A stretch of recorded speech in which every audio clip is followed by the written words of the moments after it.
पर्यटकांचं आवडतं ठिकाण असलेल्या लोणावळ्याची ओळख आता संकटात सापडली आहे। जागतिक युद्धाच्या झळा आता थेट लोणावळ्यातील प्रसिद्ध चिक्की उद्योगाला बसू लागल्यात। कमर्शियल गॅसच्या तुटवड्यामुळे लोणावळ्यातील चिक्की व्यवसाय बंद होण्याच्या उंबरठ्यावर आला असून पुढील 2च दिवस पुरेल इतका साठा शिल्लक असल्याने उत्पादक धास्तावलेत। चविष्ट आणि खुसखुशीत चिक्कीसाठी जगप्रसिद्ध असलेल्या लोणावळ्यात सध्या चिंतेचं वातावरण आहे।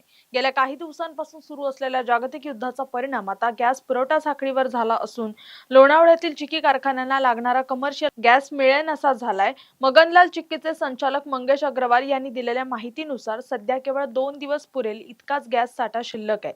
चिक्की उत्पादनासाठी मोठ्या प्रमाणावर गॅसची आवश्यकता असते, मात्र पुरवठा खंडित झाल्याने संपूर्ण उत्पादन प्रक्रिया ठप्प होण्याच्या मार्गावर आहे। लोणावळ्यात चिक्कीच्या माध्यमातून दररोज लाखो रुपयांची उलाढाल होते, मात्र गॅस टंचाई कायम राहिल्यास ही उलाढाल पूर्णपणे थांबण्याची भीती व्यक्त केली जाते।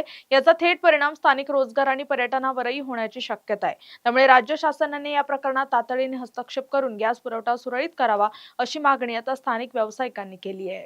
बरंच मोठा तोंड द्यावा लागतोय। सकाळ संध्याकाळ दुपार आम्ही फक्त लोकांना फोन करतोय डीलर्सला। लोणावळ्यात पर्यटन स्थळ असल्यामुळं लोकांना बरंच त्रास होतोय। आता पर्यटक फिरायला यायला लागले। आता चहा द्यायला पण सुद्धा आम्हाला 15-15 मिनिटं द्यायला लागली, कारण इंडक्शनवर करावं लागतंय। गॅस सप्लाय होत नाहीये। चिक्की इंडस्ट्रीला याचा खूप मोठा मार आहे। तर मी सरकारला विनंती करतो की त्यांनी लवकरात लवकर गॅस सप्लायच्या बाबतीत काहीतरी विचार करावा। मान्य आहे की युद्ध आहे, परिस्थिती वाईट आहे, पण हे इंडस्ट्री जर बंद झाल्या तर दुकानंही बंद करायची वेळ येणार आहे। आणि हा पर्यटन स्थळाचा जो महत्त्व आहे काय की जे लोकांना आल्यानंतर चिक्की घ्यावी अशी वाटते ते सुद्धा त्यांना भेटली नाही, मग ते काय करणार? म्हणजे त्यांना हॉटेलमध्ये जेवायला नाही, त्यांना इकडं चिक्की खायला नाही, मग ते येऊन करणार काय? म्हणजे अख्खा आमच्या लोणावळ्यात परिस्थिती बिकट होत जाणार आहे। तर सरकारने याची दखल घ्यावी। किती दिवसाचा गॅस शिल्लक?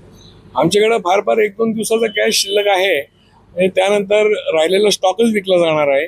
मग तेही स्टॉक संपला की कारखाना टोटली तसं पण प्रोडक्शन बंद होणार 2 दिवसात आणि त्यानंतर राहिलेला स्टॉकच विकला जाणार आहे आणि तो फार फार 3-4 दिवसात विकला जाईल। तो काय आम्ही काही जास्त स्टॉक करत नाही खाद्यपदार्थ असल्यामुळं। तर त्या हिशोबाने म्हणजे मॅक्झिमम 1 आठवड्याची स्टोरी आहे सगळी। एक स्टोरी 1 आठवड्यापूर्वी पुढच्या नंतर तर आम्ही चिक्की विकायला आमच्याकडे नसणार आहे आणि ह्याचं आर्थिक नुकसानही सगळ्यांना बसणार आहे। बरेच लोकांच्या हातावर पोट आहे याच्यावर, तर सरकारने याचा विचार करावा। तुमची car, electric panel, data server आगीपासून सुरक्षित आहे का? नाही? मग आजच बसवा F protect temperature activated fire suppression device. यामध्ये आहे eco friendly non toxic pressurised liquid, जे आग लागल्यास क्षणार्धात ॲक्टिवेट होऊन आगीवरती मिळवते नियंत्रण। बसवण्यास अतिशय सोपे आणि सुटसुटीत टेकालिपचे एक दर्जेदार उत्पादन एफ प्रोटेक्ट।